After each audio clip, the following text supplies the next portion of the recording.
এই তো স্যার ওনার সেন্স ফিরে এসছে। মনে হচ্ছে আমরা বিপদটা কাটিয়ে উঠতে পেরেছি। মা গো,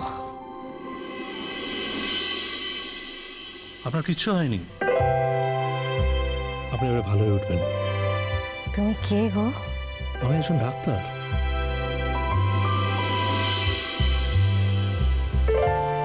এটা আমি কোথায় আছি গা? আপনি এখন হসপিটালে আছেন। হাসপাতালে? কেন গো, কি হয়েছে আমার? আপনার বোধহয় কোনো একটা স্ট্রিট অ্যাক্সিডেন্ট হয়েছিল, কিছু লোক আর পুলিশ আপনাকে হসপিটালে নিয়ে এসছে।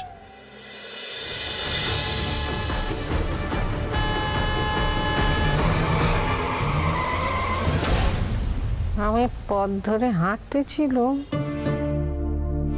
একটা গাড়ি পেছন দিক থেকে হুড়মুড়ি এসে আমার ঘাড়ে পড়েছিল।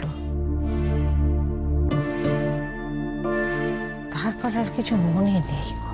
আপনার একটা অ্যাক্সিডেন্ট হয়েছিল, আপনি খুব কপাল জোরে বেঁচে গেছেন। এই মানুষটা না থাকলে আপনার বাঁচাই হতো না। এই মানুষটাই রিস্ক নিয়ে চিকিৎসা করে আপনার জীবনটা বাঁচিয়েছে। তুমি বেঁচে থাকো ভাই, ভগবান তোমার অনেক মঙ্গল করুন। আচ্ছা, এবার আপনি বলুন তো আপনার নাম কি?